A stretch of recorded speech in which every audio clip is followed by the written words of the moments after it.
Olá, alunos! Aqui é o professor Ricardo Balbio e hoje nós vamos dar continuidade a falar sobre o PET do EJA, primeiro ano do ensino médio.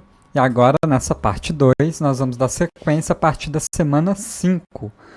Então, é muito importante que vocês já tenham assistido a primeira parte desse vídeo, onde tratamos das semanas 1 a 4.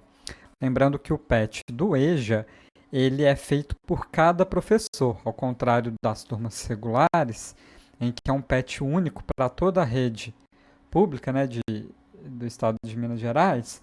Esse PET do EJA é construído por cada professor. Então, é importante que vocês tenham assistido o primeiro vídeo, pois aqui a gente vai dar uma continuidade. E nessa continuidade que nós vamos dar, vocês vão ver que vai estar tudo relacionado. Então não tem como aprender essa segunda parte se tiver pulado a primeira. Então nós vimos, né, esse PET dividimos em 8 semanas. No primeiro vídeo vimos das semanas 1 a 4. Agora nós vamos começar. E essa semana 5 eu juntei com a semana 6. Por quê? Porque esse tema ele é um pouquinho mais difícil. Ele vai juntar tudo que a gente estudou das semanas 1 e 4. Então a gente viu o que é energia, os tipos de energia mecânica, e agora nós vamos estudar mais específico essa transformação de um tipo de energia mecânica para outra. Então dá um pouquinho mais de trabalho, vai exigir um pouco mais de vocês, por isso mesmo nós colocamos ele equivalendo a 2 semanas, porque entendemos que uma semana apenas seria pouco para o aprendizado, para a compreensão e para resolver os exercícios. Então vocês vão ter, né, seguindo aí, se vocês estiverem seguindo direitinho o calendário, vocês vão ter um tempo um pouco maior para fazer as atividades dessas 2 semanas aqui, porque elas estão unidas. Então vamos lá. Então o que a gente tem que entender? Se eu pego um sistema fechado, o que eu quero dizer com isso?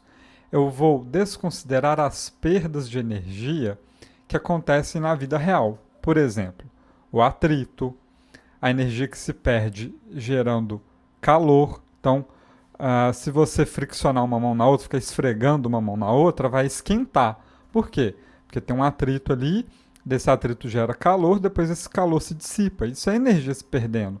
O próprio barulho, o som, é uma energia que está sendo dissipada também. Então, na vida real, a energia sempre se perde ao longo do caminho.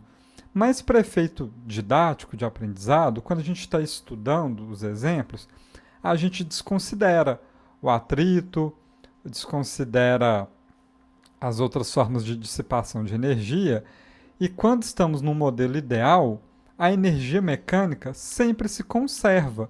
Então nós temos energia, né, como vemos aqui, cinética, potencial gravitacional e potencial elástica, que foi o nosso tema de estudos das semanas 2, 3 e 4. A energia mecânica é a soma dessas três. Pode ser que uma, em algum determinado momento do problema, uma esteja maior, outra esteja menor, mas a soma das três sempre vai dar o mesmo. Então nesse desenho aqui, esse trenzinho está com uma velocidade de 0. O que isso indica? Indica então que ele não tem energia cinética.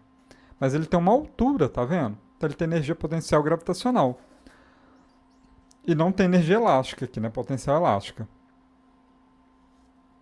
Então podemos dizer que toda energia mecânica está na forma de energia potencial gravitacional.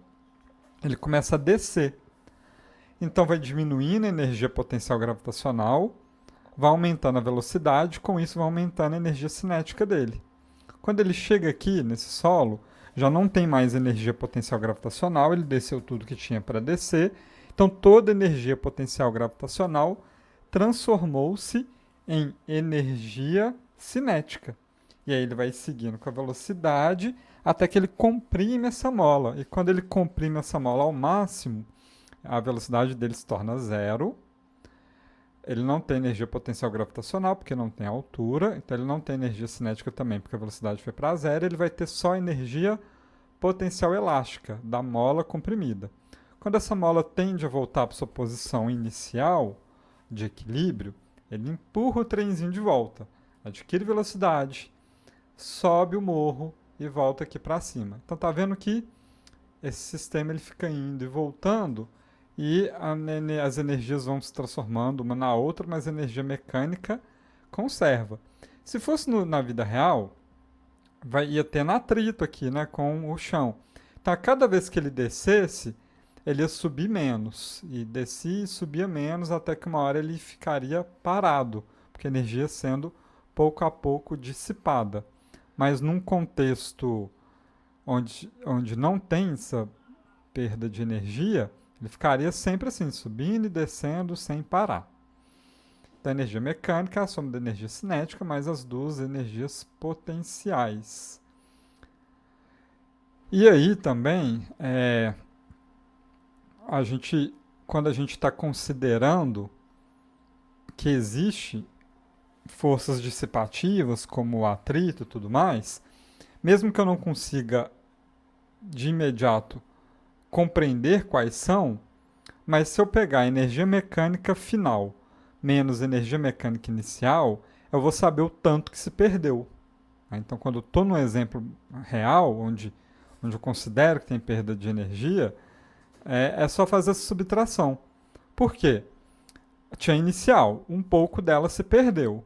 Agora eu tenho a final. Se eu subtrair as duas, eu sei o tanto que se perdeu. Né? Não é uma ideia tão difícil assim, não. E aqui um gráfico só para a gente entender que a energia mecânica sempre é a mesma. Pode ter mais potencial, pode ter mais cinética, mas a soma delas sempre gera a mesma energia mecânica, no caso onde não há perda de energia. Ok? E aí vamos dar uma olhada nos exercícios. Então, ó, uma bolinha de massa m igual a 200 gramas é largada do repouso de uma altura h, acima de uma mola ideal, de constante elástica, K igual a 1.240 newtons por metro, que está fixada no piso, ver a figura, né? Então essa figura aqui do lado. Ela colide com a mola, comprimindo-a em 10 centímetros. Calcule em metros a altura inicial H e despreza a resistência do ar, então não vai perder energia. E arredondando a gravidade aqui para 10. Lembrando que no planeta Terra é 9,8, mas os exercícios normalmente arredondam para 10 para a conta ficar um pouco mais fácil. Primeiro ponto que a gente tem que prestar atenção, transforma grama em quilograma. 3 casas, 1, 2, 3, então vai ser 0,2 quilogramas. Quando estou comprimindo, centímetro transforma em metro, 0,1 metros. Primeira coisa que você tem que fazer, sempre, transformar tudo para ficar nas unidades do Sistema Internacional de Medidas. Ok? Então, qual que é a ideia? Toda a energia que estava na forma de energia potencial gravitacional vai se transformar em energia potencial elástica. Então, é só igualar as fórmulas. M vezes G vezes H é igual a K vezes X elevado ao quadrado dividido por 2. Eu sei meu valor de M, que é 0,2 kg. Eu sei o meu valor de G, que é 10. Eu quero saber a minha altura, é isso que ele pergunta, né? Eu sei meu valor de K, 1.240. Eu sei meu valor de X, 0,1. Então, se eu passar o M e o G para o lado de lá, eles entram como uma divisão, certo? Então, vai ficar o H vai ser igual a... Vamos até copiar essa parte daqui que ela não muda, né? Ctrl+C. Então, o meu G e o meu M, ele passa para o outro lado da igualdade virando divisão. Então, ele vem aqui para baixo, ó. Vezes M vezes G. Então, vocês entendem que aqui, ó, eu tenho uma divisão, né? Tem essa parte de cima, se a gente fosse pensar igual fração, né? Que seria meu numerador, que seria meu denominador. Então, só fazer aqui, ó, substitui os valores. Então, vai ser 1.240 vezes 0,1 elevado a 2, eu acho esse valor. 2 vezes 0,2 vezes 10, acho esse valor. Aí vai ser esse dividido por esse. Achei a minha altura. Tá vendo? Então, o que a gente fez? A gente igualou essas duas fórmulas. Onde que aprendemos essas duas fórmulas? No vídeo anterior, onde trabalhamos ali as semanas 3 e 4. Ok? 2. Ao passar pelo ponto A, o famoso ligeirinho, de massa 2 kg, que havia iniciado a descida de um ponto mais alto que A, possui velocidade de 2 metros por segundo. Ligeirinho continua sua descida, passa por B e em C sua velocidade torna-se zero. Calcule a parcela de energia dissipada por ações existentes sobre a esfera. Em J. Dados. Em J é Joule, tá, gente? Dados. G igual a 10. Então, redonda a gravidade. Olha só. Se aqui fosse um sistema que não houvesse atrito, ele está aqui no ponto A. Ele iria descer, subir e voltar exatamente para a mesma altura do ponto A, só que do outro lado aqui. Aí ia descer, subir e voltar para o A. Ia ficar infinitamente, subindo e descendo 3,5 metros. Só que nesse exemplo tem atrito sim. Então a energia foi se perdendo, ele já não sobe com na mesma altura inicial. E se ele voltar, ele vai subir menos ainda, e subir menos, menos, menos, até parar aqui em B. Porque o atrito vai dissipando essa energia. Eu tenho a massa dele, eu tenho um ponto mais alto, a possível velocidade. Eu tenho aqui no início a velocidade e em C a sua velocidade vira zero. Ok. Eu tenho a velocidade dele aqui e eu tenho a altura inicial. Então, o que eu tenho no meu ponto A? Eu tenho a energia cinética mais a energia potencial gravitacional. Então, energia cinética, a gente viu a fórmula na semana 2. M vezes V ao quadrado dividido por 2. Eu tenho M, eu tenho V, achei minha energia cinética.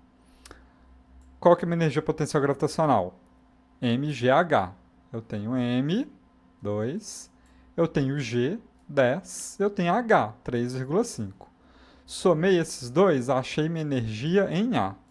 Qual é a minha energia em C?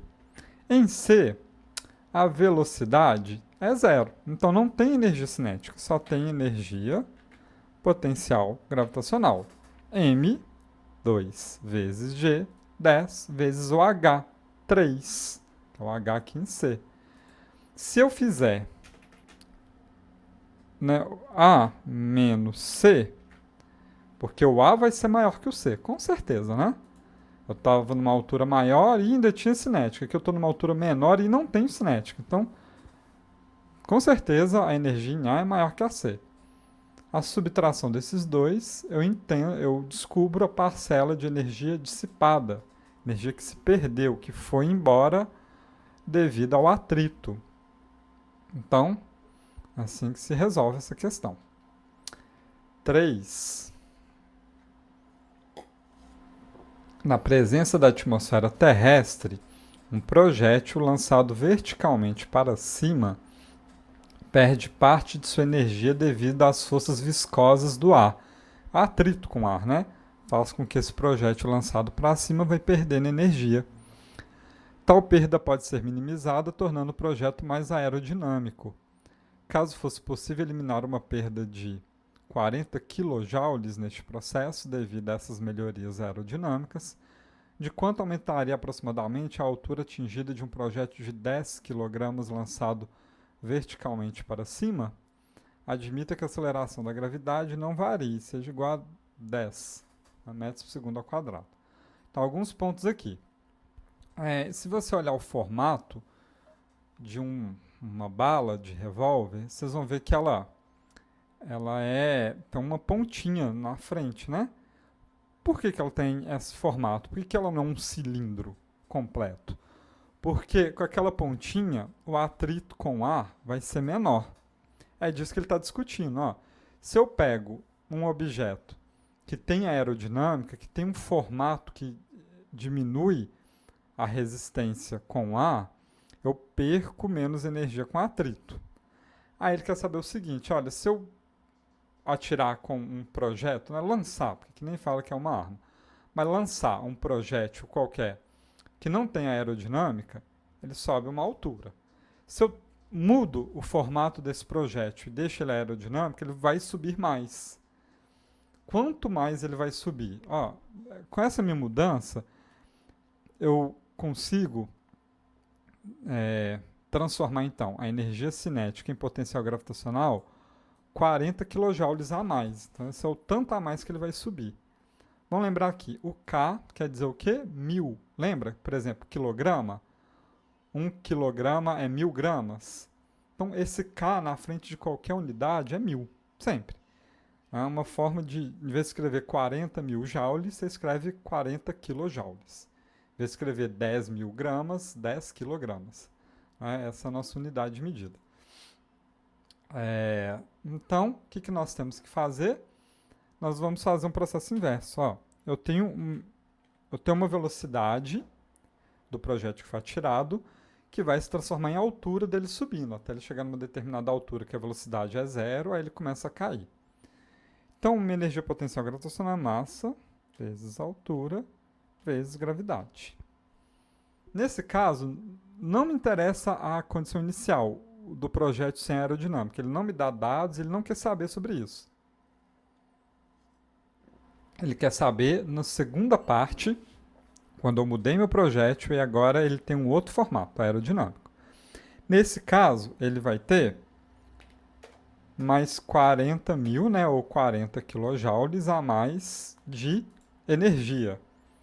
Esses 40 kJ vai fazer com que esse projétil, que pesa 10 kg, subir uma altura a mais, que eu não sei quanto que é essa altura, vezes uma gravidade de 10, né? Ele joga aqui pra gente. Uma gravidade que não varia. Por que não varia? Se um projétil está subindo, quanto mais distante eu estou do planeta, menor é a gravidade sobre esse corpo. Tanto que chega um determinado momento, né, quando, por exemplo, lança um satélite, né, ou uma sonda espacial, que ele já está numa outra gravidade e a sonda espacial, inclusive, já deixa de estar preso ao campo gravitacional da Terra e começa a viajar pelo espaço. Mas aqui, ele não quer mexer muito com essas variações de gravidade, dependendo da distância do corpo do planeta, não. Isso ia complicar demais o problema e não acho que seja uma altura que faça tanta diferença assim. Como é, por exemplo, um satélite que está lá, né, já numa altura grande, ou algo que lançamos que nem tem mais efeito do campo gravitacional da Terra. Então, nesse caso aqui, nós pegamos a fórmula de energia potencial gravitacional, só que eu já tenho o valor da energia. O que eu quero descobrir é o H. Então, o que eu tenho que fazer? Passar esses outros dois para o lado de lá. Aí vira divisão. Quanto que é 10 vezes 10? 100, né? Vou fazer de cabeça, né, gente? Fácil demais. Então, 100 vezes H. Ok? Agora, como que eu vou saber o meu H? Aqui, gente, às vezes as pessoas confundem um pouco essa parte matemática, mas eu posso inverter os dois lados ao mesmo tempo, tá? Que não muda em nada numa igualdade. Isso é questão de matemática, viu? Só que eu particularmente gosto de deixar a incógnita na esquerda e os números na direita. Mas a mesma coisa, tá? Só ó, inverti os dois lados. Só para ficar mais fácil a gente ver. Então esse 100 que está multiplicando o meu H, quando eu passo ele para o outro lado da igualdade, inverte. Né? Se ele está multiplicando, ele se torna uma divisão. E aí você faz essa conta e descobre qual a altura a mais que esse projétil subiu por agora ter uma aerodinâmica que diminui o atrito com o ar. Então, esse fato é bem simples, né? Só usar a fórmula de energia potencial gravitacional, porém o que eu quero descobrir com ela é a minha altura. Então, eu resolvo tudo, deixo a minha incógnita de um lado e os números do outro. Muito fácil resolver isso aqui, né, gente? Dá para resolver de cabeça, mas eu não vou resolver para vocês. Eu quero que vocês façam. 4. Um bloco de massa m igual a 0,6 kg sobre um trilho de atrito desprezível. Opa, então não temos perda de energia aqui. Comprime uma mola de constante elástica, K igual a 2.000 newtons por metro, conforme a figura abaixo. Considere que a energia potencial gravitacional seja zero na linha pontilhada.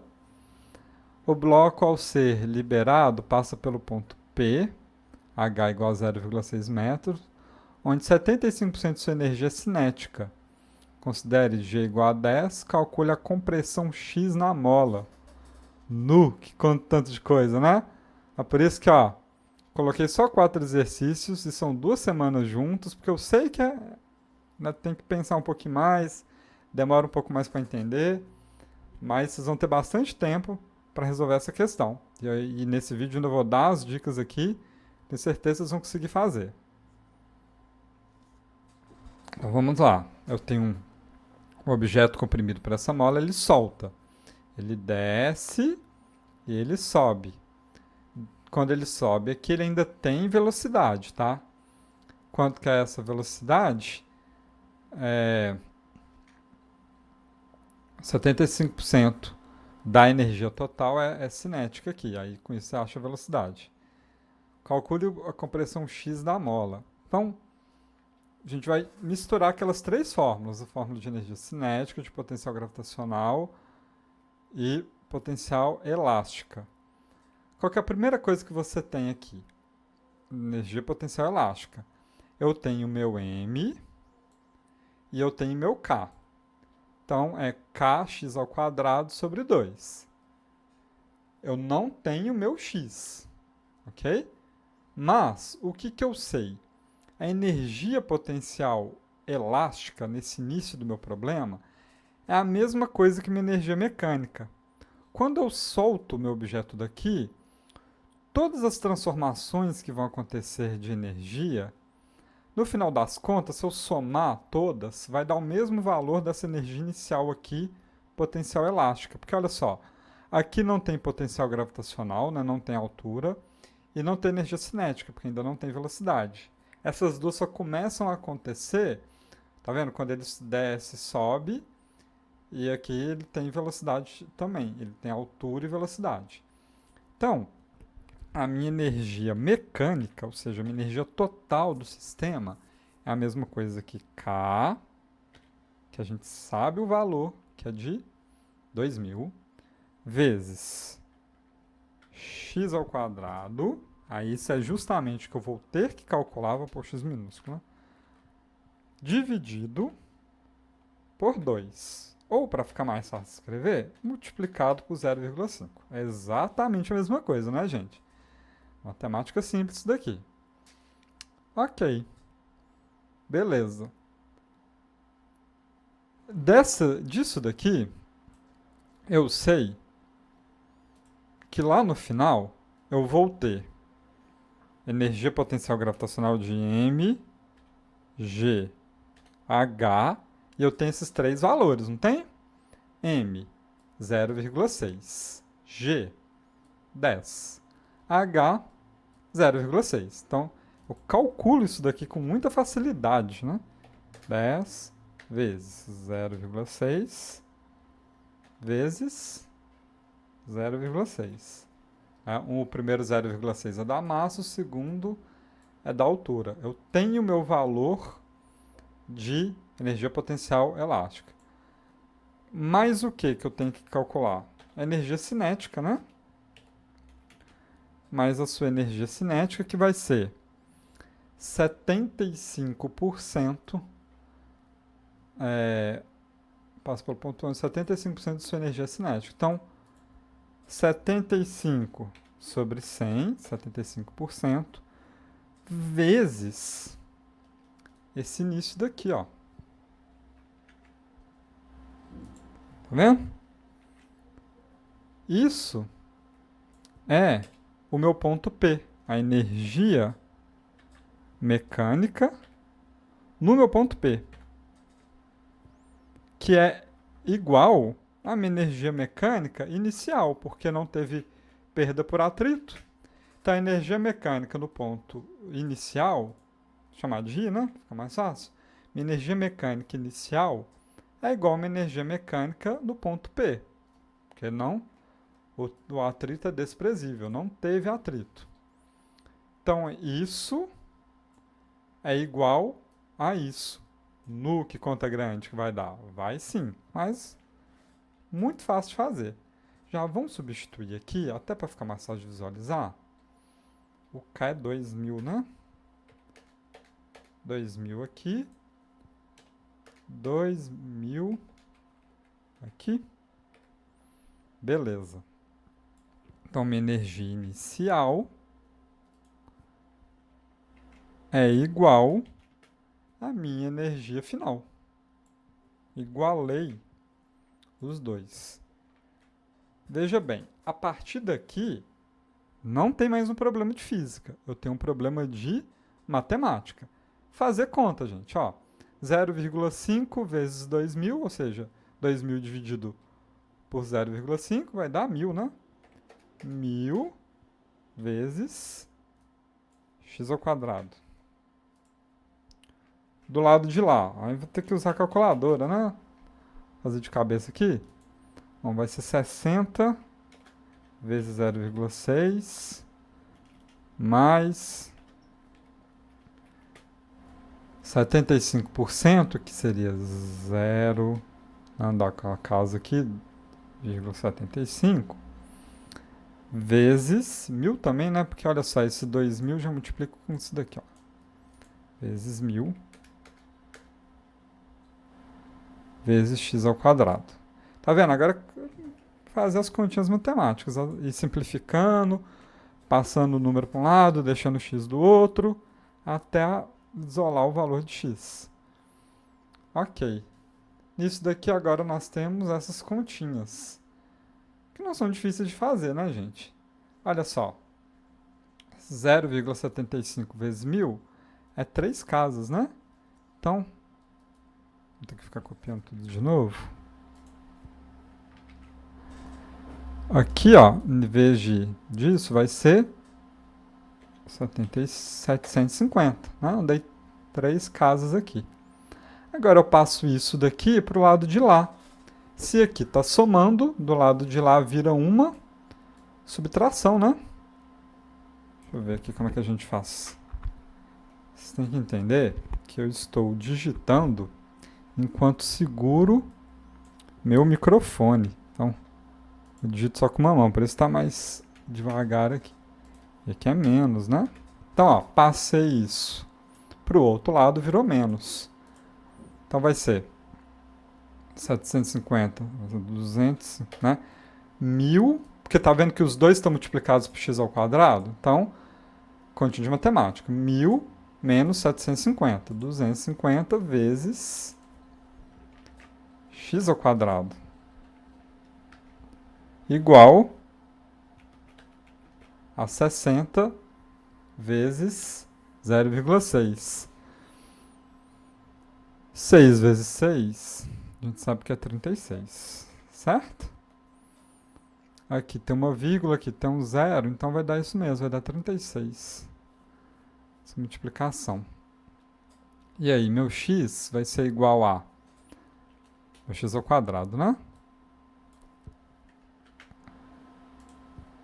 O x ao quadrado vai ser igual a 36 dividido por 250. Aí isso eu já não faço de cabeça, não. Vocês vão resolver aí depois. Vocês vão resolver essa divisão. E aí você vai ter x ao quadrado igual a um número. Esse quadrado passa para lá como se fosse uma raiz, né? Raiz dessa divisão aqui. Okay? Eu não vou fazer de cabeça, mas vocês vão conseguir achar a resposta. Continha grande, né?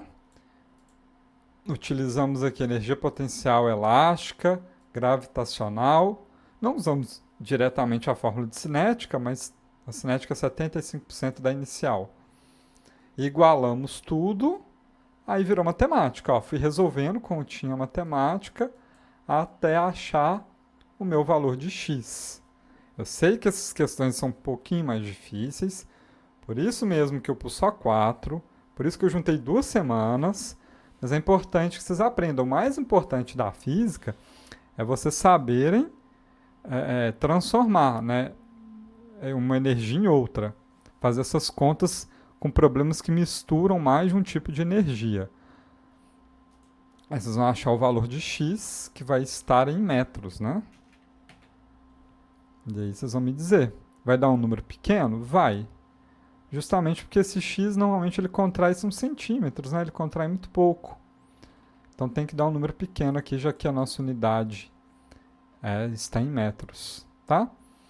Pode até usar calculadora aí na casa de vocês e tudo, mas é importante achar o resultado final aqui dessa questão. Mas, gente, já, né, fui passo a passo aqui com vocês para não ter dúvida. E lembrando sempre que se você for meu aluno, né, entre pelos meios oficiais de comunicação que a escola disponibiliza. Tá, professor, não entendi por que você passou isso aqui para cá, não entendi isso aqui. Me fala que eu vou tirando dúvida, né, no particular ali, um por um, para que não fique, né, nenhuma dúvida no final desse patch aqui, beleza? Então vamos lá, semana 7. Na 7 nós vamos estudar agora um outro assunto, está relacionado, tá, com energia, com movimento, mas já é um outro assunto, é quantidade de movimento. Então a quantidade de movimento, ele é importante para a gente compreender o comportamento do movimento de um objeto. Ele vai ser importante para compreender a interação entre dois objetos que se colidem. Então, é uma matéria até mais simples, vocês vão ver que as fórmulas são mais simples, mas igualmente importante. Porque, vamos pensar no exemplo prático aqui. O que é a quantidade de movimento? É massa vezes velocidade. Essa velocidade ela tem uma direção, né? Um sentido, mas quando a gente está fazendo um problema unidimensional é só m vezes v, ok? Vamos pensar o seguinte, em quantidade de movimento. Tem uma moto, um carro e um caminhão. Esses 3 veículos estão a 60 km por hora. Esses 3 veículos se colidem com um poste ou com uma parede. Qual que vai fazer mais estrago? A moto, o carro ou o caminhão? Intuitivamente a gente responde, o caminhão. Mas por quê? Porque ele tem mais massa. Ele é maior, mais pesado, no linguagem usual. Mas espera lá. Se eu tenho uma moto a 100 km por hora, um carro a 80 e um caminhão a 10 km por hora, qual vai fazer mais estrago? Aí já ficamos na dúvida, né? Pô, mas um carro a 80 para um caminhão a 10, 10 é tão devagarzinho, né?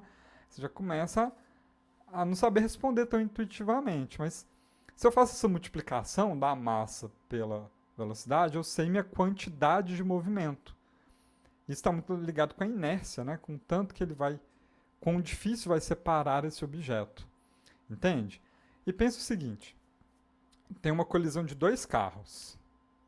Só que um bateu na traseira do outro. Os dois estavam no mesmo direção e sentido. Ou um bate de frente para o outro. Então eles estavam na mesma direção, mas sentidos opostos. Ou um bate de lado no outro, na porta do outro. Aí eu já estou trabalhando com o meu vetor aqui, né? Que tipo de estrago que vai acontecer com o carro? Um carro, para que lado que os 2 carros, depois que colidiram, vão? Entende? Isso tudo aí está ligado com a direção e sentido dele. Então, entender essa quantidade de movimento ajuda a entender o comportamento daquele corpo, e principalmente da união de 2 corpos aí diferentes. Então, né, no sistema internacional, quilograma vezes metros por segundo. Então lembre-se disso, sempre vai fazer exercício. A massa tem que estar em quilograma, a velocidade em metros por segundo. Gente, atividades bem simples que eu trouxe aqui, ó. Determine a quantidade de movimento de um objeto de massa 5 kg com uma velocidade de 30. Gente, por favor. Só vir aqui, ó, Q igual a 5 vezes 30. Muito fácil. Muito fácil. Não tem dificuldade nenhuma, né? Uma multiplicação você resolve aqui. Suponha que a velocidade de um objeto obedece a seguinte equação. Velocidade igual a 16 menos 2t. T é tempo, né? Sendo a massa desse objeto igual a 3 kg, calcule a quantidade de movimento desse objeto no instante 5 segundos. Joga o 5 aqui no lugar do t. Faz essa, né? Vai ficar aqui V igual a 16 menos 2 vezes 5. Resolve isso daqui, você achou seu V. Aí faz, né? Quantidade de movimento vai ser igual a 3, que é a massa, vezes essa velocidade que você acabou de calcular aqui. Tranquilíssimo. Um objeto de massa meio quilograma está se deslocando ao longo de uma trajetória retilínea com aceleração escalar constante igual a 0,3 metros por segundo ao quadrado. Se o objeto partiu do repouso, calcule o módulo de sua quantidade de movimento em quilogramas ao fim de 8 segundos. Então, aqui vocês vão ter que lembrar de coisas que vocês estudaram nos anos anteriores. Por quê? Você tem uma aceleração. Né? Quanto de velocidade que ele vai ter? É a aceleração vezes o tempo. Então, a velocidade dele é igual a 0,3 vezes 8. Achei minha velocidade. Com isso, eu jogo na fórmula de quantidade de movimento. Massa, 0,5, vezes a minha velocidade, que você vai ter calculado aqui.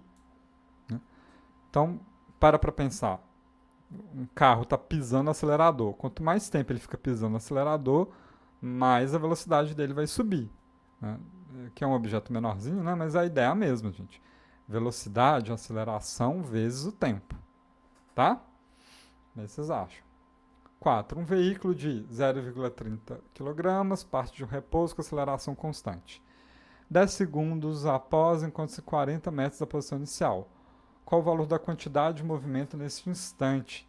Aqui a gente vai pensar o seguinte, eu tenho o deslocamento dele, que foi de 40 metros, e demorou 10 segundos. A velocidade é a distância dividido pelo tempo.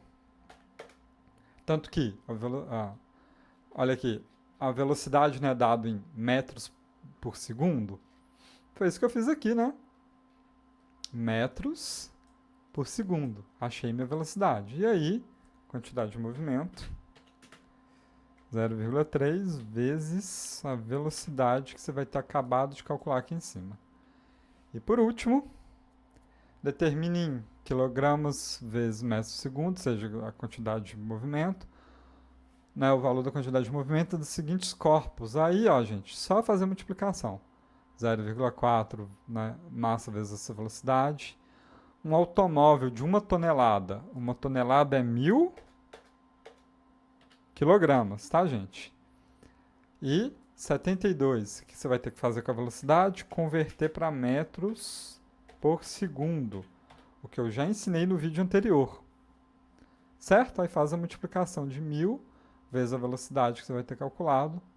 E por último, uma bala de fuzil de 10 gramas a 800 metros por segundo. Tá? A velocidade está altíssima, mas ó, a massa está em grama. O que eu tenho que fazer? 3 casas aí, né? 0,01 quilogramas. Isso, né? 1, 2, 3, isso mesmo.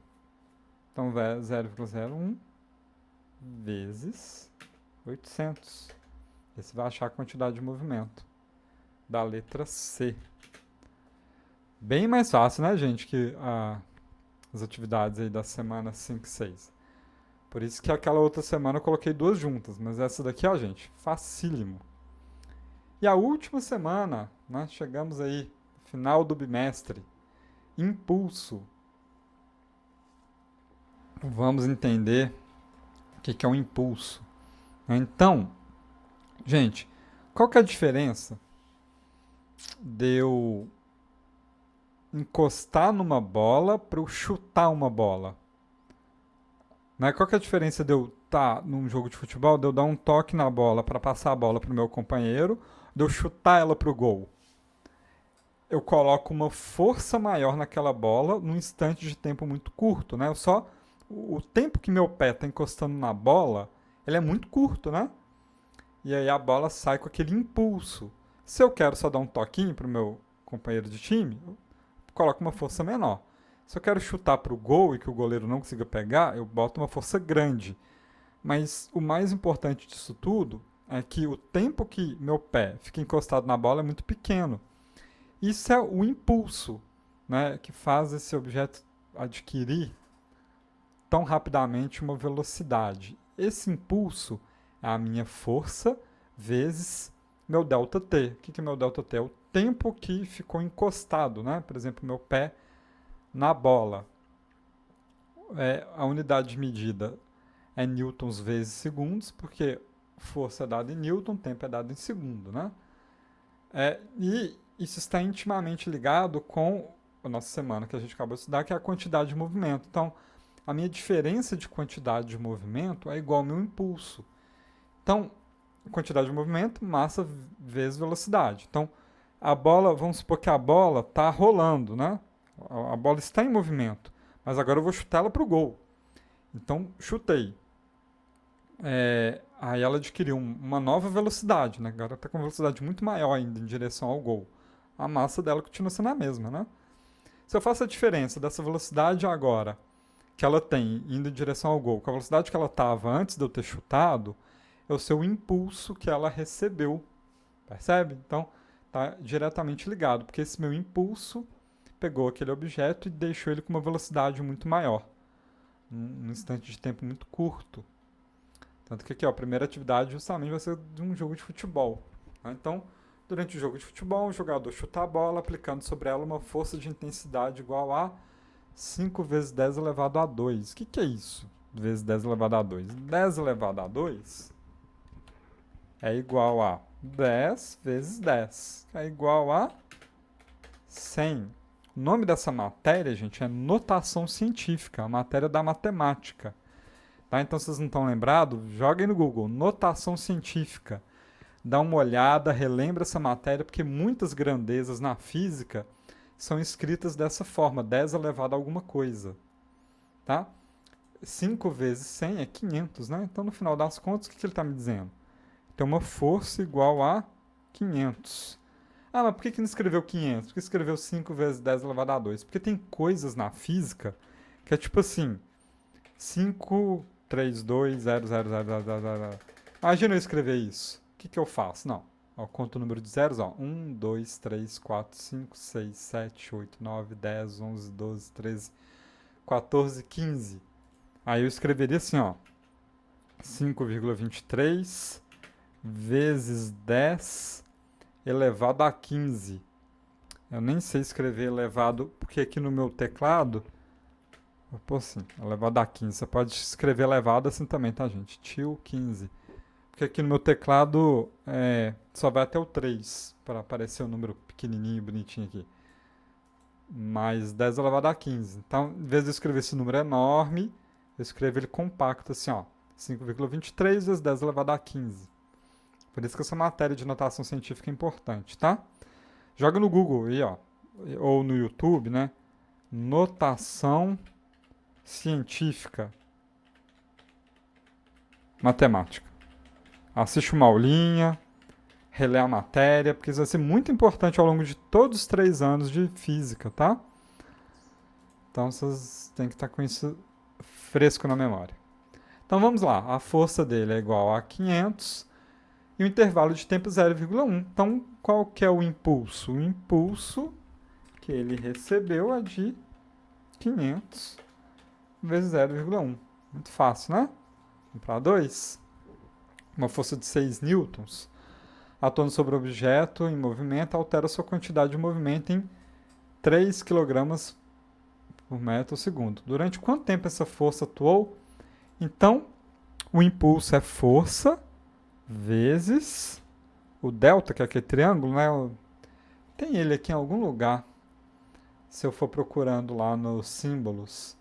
Mas vamos escrever só T, mais rápido, tá? Força vezes o intervalo de tempo, que é igual a diferença de quantidade de movimento. Então, olha só. Eu quero saber justamente esse T.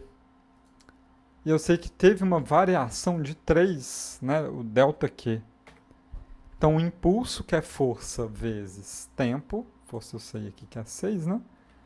Impulso, que é força vezes tempo, é igual à diferença de quantidade de movimento. Aqui, ó. Eu fiz exatamente essa fórmula. I igual a ΔQ. ΔQ ele me dá o valor. O valor de ΔQ é 3. E o meu I é quanto? Meu I é F vezes ΔT. F igual a 6, ΔT é o que eu quero descobrir. Então, 6 vezes T igual a 3. Então, T, ΔT, na verdade, mas depois eu procuro esse triângulo aí, como é que eu coloco ele aqui. 3 dividido por 6. Ok? Então, aqui, ó, se coloca símbolos, né? Tem um triângulo aqui, tem um triângulo pretinho. Para eu achar esse triângulo que normalmente eles usam,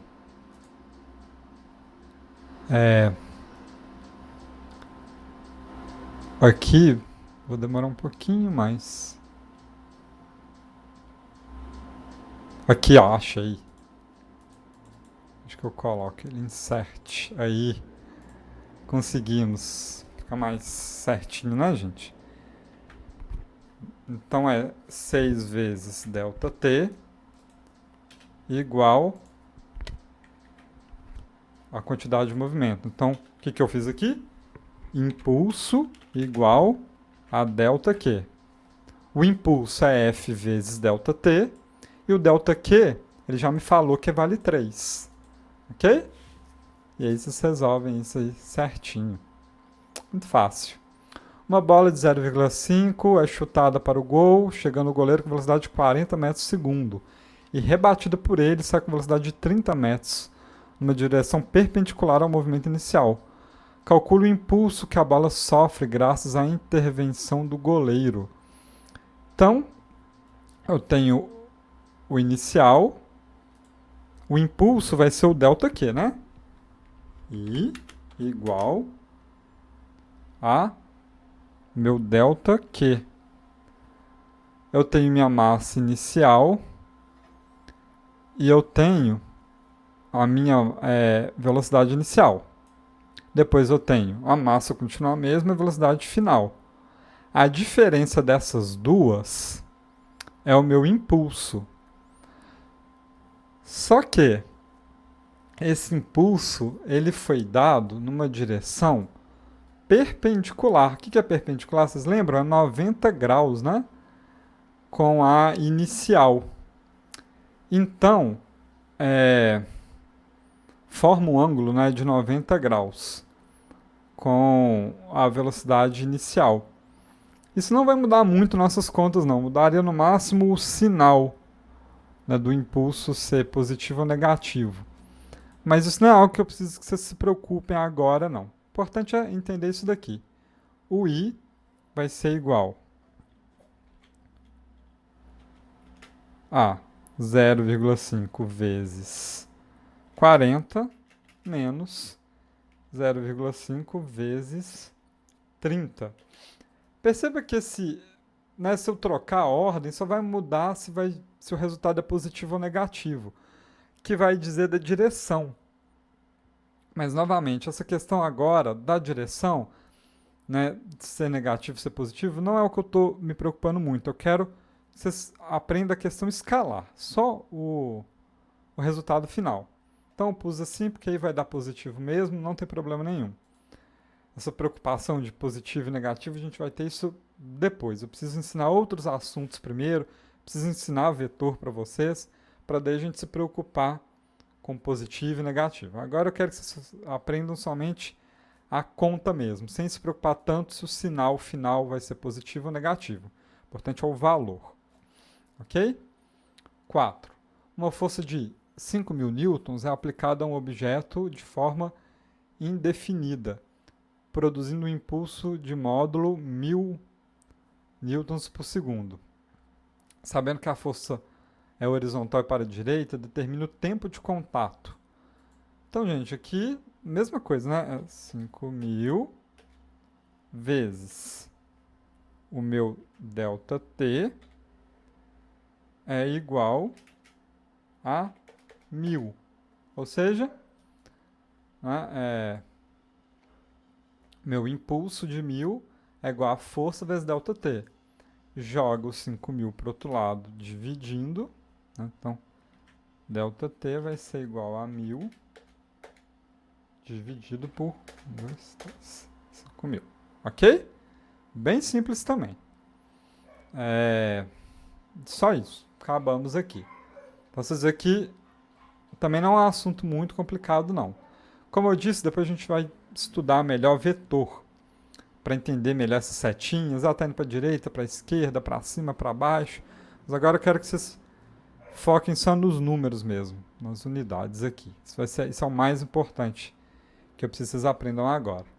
Então tá, chegamos ao final da parte 2, analisando o PET, volume 2, EJA, primeiro ano do ensino médio.